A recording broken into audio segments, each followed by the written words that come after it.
My name is Maria Santos, and for 3 years I worked as a housekeeper in the mansion of billionaire Richard Blackwood, one of the most powerful men in New York City. What I witnessed during those years would eventually lead me to make the most dangerous decision of my life, exposing the dark secrets of a man who thought his wealth made him untouchable. It all began in September 2022 when I was hired through an exclusive domestic agency that served Manhattan's elite. At 34 years old, I was a single mother struggling to support my 12-year-old daughter Sofia after my husband's death in a construction accident. The position at the Blackwood Mansion offered a salary that was 3 times what I had been earning at my previous jobs, along with health insurance and the promise of discretion bonuses. "Mrs. Santos," said Margaret Whitfield, the agency director, during my final interview, "Mr. Blackwood values privacy above all else. The confidentiality agreement you'll sign is more comprehensive than most government security clearances. You will see and hear things that must never leave that house." I signed the 47-page confidentiality agreement without fully understanding its implications. I needed the job desperately, and the $85,000 annual salary would finally allow me to provide Sofia with the stability she deserved. The Blackwood Mansion was a testament to obscene wealth, a 15,000 square foot penthouse occupying the entire top 3 floors of a building he owned on Fifth Avenue. The main level featured marble floors imported from Italy, crystal chandeliers worth more than most people's homes, and artwork that I later learned was valued in the tens of millions. Richard Blackwood was 52 years old, recently divorced from his third wife, and the CEO of Blackwood Industries, a conglomerate with interests in real estate, technology, and defense contracting. Forbes estimated his net worth at $3.2 billion. He was handsome in the way that money and personal trainers could make any man handsome, but there was something cold in his gray eyes that made me uncomfortable from our first meeting. "Maria," he said during my orientation, "I trust Margaret explained the importance of discretion. I entertain frequently, conduct business from home, and value my privacy. You will clean, you will serve when requested, and you will forget everything you see and hear. Is that understood?" "Yes, Mr. Blackwood," I replied, though something in his tone suggested this was more threat than instruction. The first few months were relatively normal. I arrived at 7 a.m., cleaned the massive apartment, prepared meals when requested, and left by 6 p.m. Mr. Blackwood traveled frequently, and when he was home, he spent most of his time in his private office or entertaining guests in the formal dining room.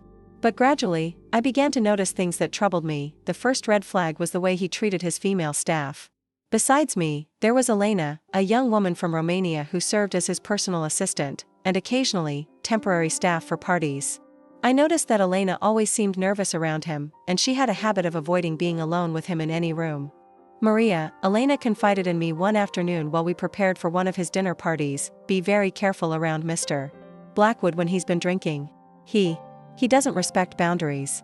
"What do you mean?" I asked, though I suspected I already knew. "He thinks his money gives him the right to touch, to say things, to demand things that aren't part of our job descriptions." I began paying closer attention to his behavior, and what I observed made my stomach turn. During parties, I watched him corner young women, servers, guest assistants, even the daughters of business associates.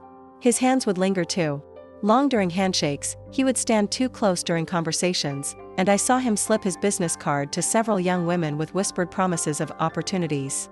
But the real horror began in December 2022, when I accidentally discovered what was happening in his private study. I had been instructed to deep clean his office while he was supposed to be in London on business.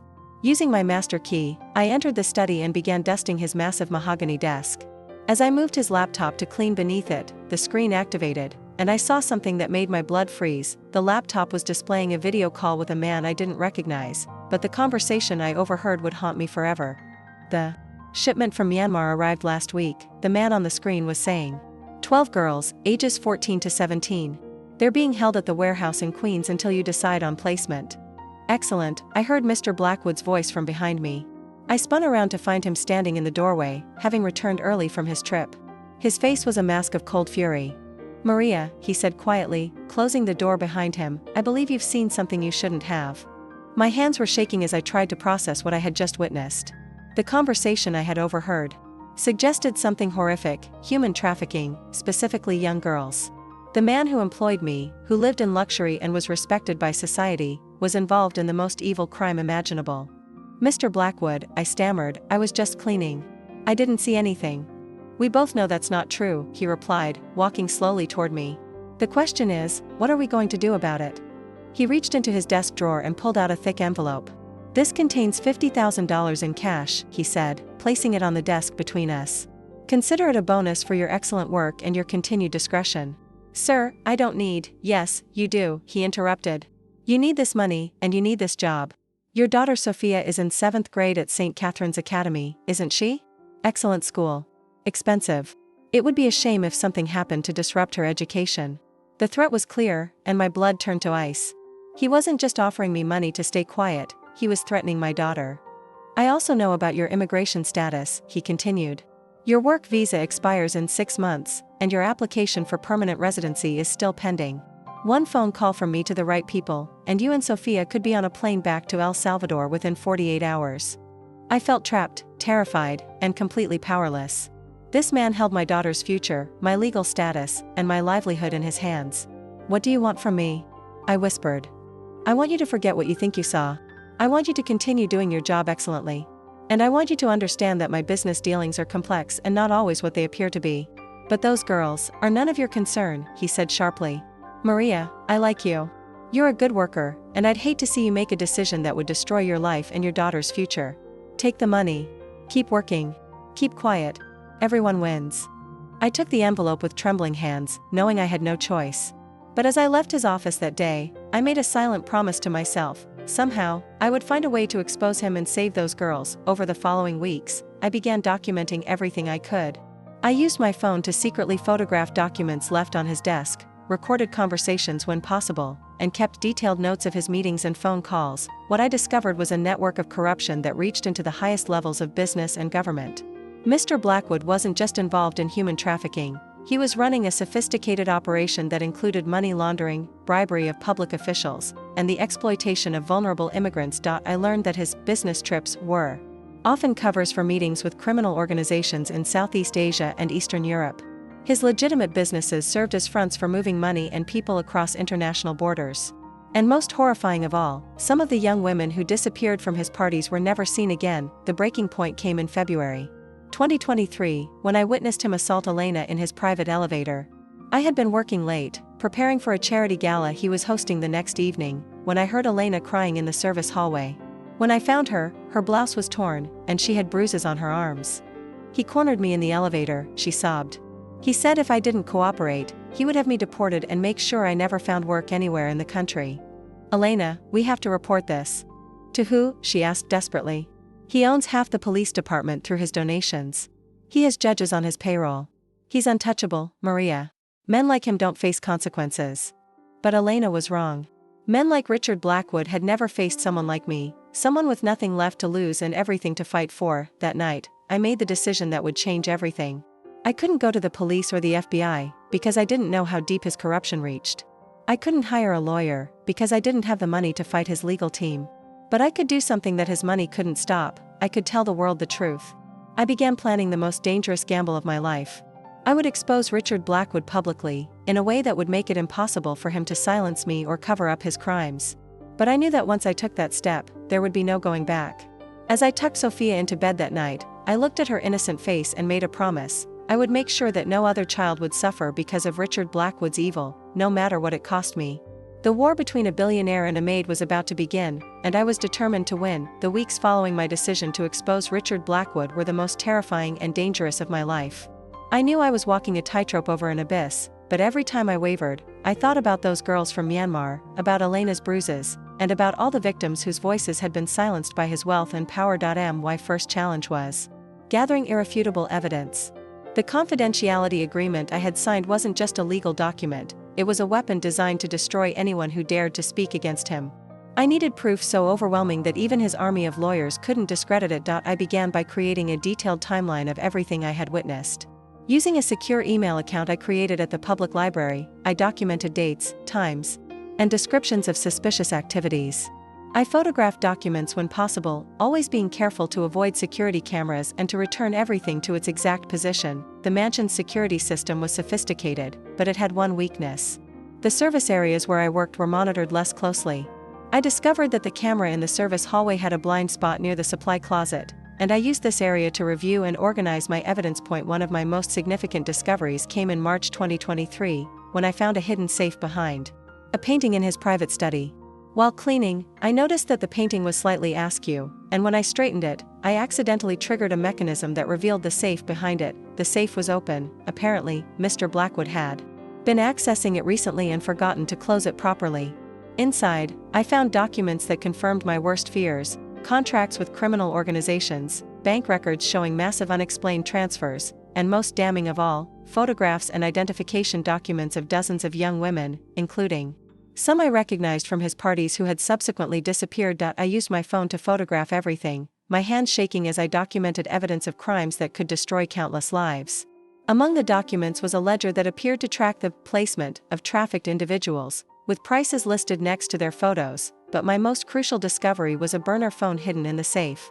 When I powered it on, I found text message conversations that explicitly detailed his criminal operations. Messages like, package from Bangkok ready for delivery, and client in Miami requesting 3 brunettes. Ages 16 to 18 left no doubt about the nature of his business. I photographed every message, every contact, and every piece of evidence I could find. But I knew that having evidence wasn't enough. I needed a way to release it that would ensure maximum impact and protect me from his retaliation. My plan began to take shape when I remembered something Sofia had mentioned about her computer class at school. Her teacher had been discussing social media and how information could go viral and reach millions of people instantly. If I could create enough public attention, it would be harder for Mr. Blackwood to make me disappear quietly. I started researching journalists who specialized in exposing corruption and human trafficking.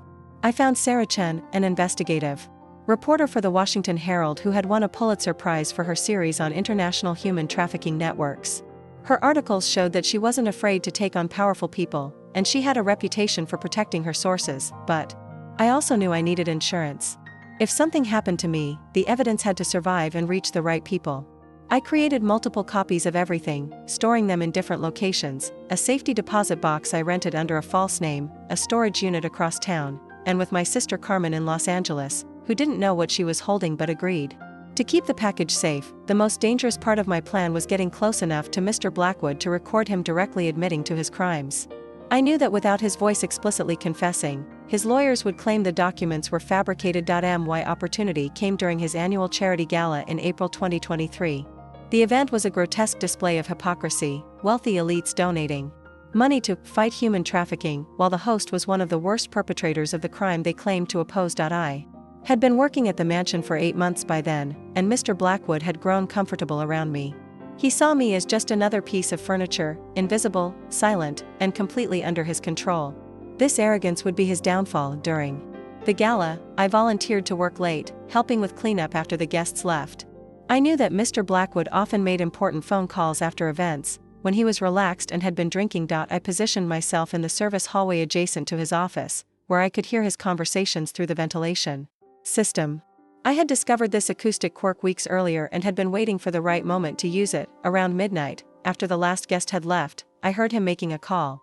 I activated the recording app on my phone and listened as he discussed the delivery of a new group of girls scheduled for the following week.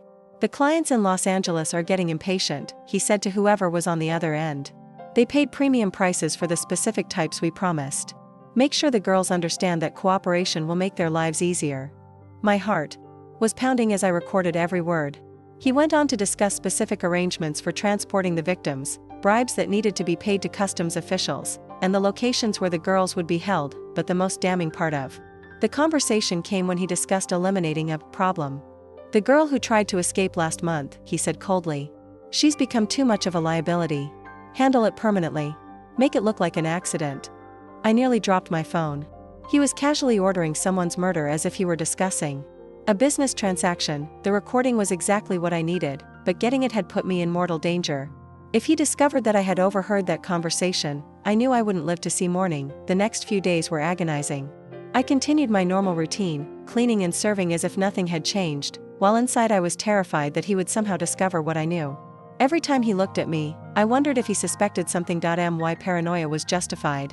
On Thursday morning, I arrived at work to find Elena packing her belongings. "They're sending me back to Romania," she said, tears streaming down her face. "Mr. Blackwood said my work visa had been revoked due to performance issues." I knew this was a lie. Elena's work had been exemplary, and her visa was valid for another 2 years. This was Mr. Blackwood's way of eliminating a potential witness to his assault on her. Elena, I whispered, before you go, I need you to know that someone is going to stop him. What he did to you, what he's doing to others, it's going to end. She looked at me with a mixture of hope and fear. Maria, be careful. He's more dangerous than you know. Promise me you'll protect yourself. After Elena left, I realized that my time was running out. If Mr. Blackwood was eliminating potential witnesses, I could be next. I had to act quickly. That evening, I called Sarah Chen from a payphone outside a grocery store in Queens. Miss Chen, I said when she answered, my name is Maria Santos, and I have evidence of a human trafficking operation run by billionaire Richard Blackwood. I have documents, photographs, and recordings that prove he's been trafficking young women for years. There was a pause before she responded. Miss Santos, these are serious allegations. Are you prepared to go on the record with this information? Yes, I said, though my voice was shaking. But I need protection. This man has the power to destroy me and hurt my daughter. I understand. Can you meet me tomorrow? I'll bring a colleague from our legal department to discuss how we can protect you while we verify your evidence. We arranged to meet at a small cafe in Brooklyn, far from Manhattan and Mr. Blackwood's usual territory. As I hung up the phone, I felt a mixture of relief and terror. I had taken the first step toward exposing him, but I knew that once this story broke, my life would never be the same. That night, I barely slept. I kept thinking about Sofia, about the life I was risking for her and for all the other children who could become victims if I stayed silent. I thought about my husband, who had died working an honest job, and how he would want me to do the right thing no matter the cost. The next morning, as I prepared to meet Sarah Chen, I noticed something that made my blood run cold. There was a black SUV parked across the street from my apartment building, and I could see two men inside watching my building. Mr. Blackwood knew. Somehow, he had discovered that I was planning to expose him. As I slipped out the back entrance of my building and made my way to Brooklyn through a circuitous route, I realized that the most dangerous phase of my plan was just beginning. The billionaire had declared war on the Maid, and now it was a race to see who would destroy whom first, but I had one advantage he didn't expect. I had nothing left to lose, and that made me more dangerous than he could imagine. The meeting with Sarah Chen at the small Brooklyn cafe changed everything. When I showed her the photographs, documents, and played the recorded conversation, I watched her face transform from professional skepticism to horrified determination. Maria, she said, studying the evidence with her legal colleague, David Martinez, this is bigger than just Richard Blackwood. These documents suggest a network that involves multiple corporations, government officials, and international criminal organizations. What does that mean for my safety? I asked, though I already feared the answer. It means you're in extreme danger, David replied honestly. But it also means that if we can get this story out properly, it will be impossible for them to suppress it. Sarah leaned forward. We need to move fast. I'm going to contact the FBI's Human Trafficking Task Force, but we also need to prepare for publication immediately. Once Blackwood realizes what's happening, he'll use every resource at his disposal to stop us. How long do we have? I asked. Maybe 48 hours before he figures out what you're planning, Sarah estimated. We need to verify everything, get corroborating sources, and prepare for the legal battle of our lives. That afternoon, while Sarah and her team worked frantically to verify my evidence and prepare their story, I returned to the mansion for what I knew would be my last day of work. I needed to maintain the pretense of normalcy while gathering any final pieces of evidence I could find, but when I arrived at the Blackwood mansion, I immediately sensed that something had changed. The security guards looked at me differently, and I noticed additional cameras had been installed in areas where I normally worked. Mr. Blackwood was waiting for me in the main foyer, something that had never happened before. Maria, he said with a smile that didn't reach his eyes, I wanted to personally thank you for your excellent service over the past months. Your dedication hasn't gone unnoticed. Thank you, sir, I replied, trying to keep my voice steady. In fact, I've decided to give you a substantial bonus and a 2-week paid vacation.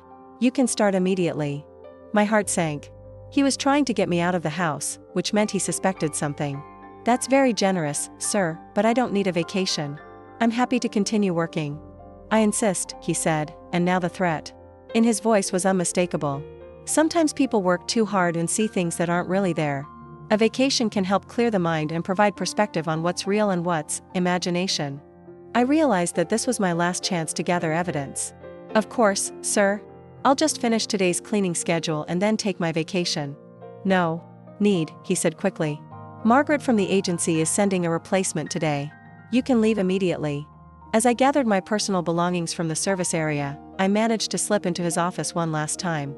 On his desk, I found something that made my blood freeze, a file with my name on it, containing photographs of me, Sofia, my apartment building, and Sofia's school.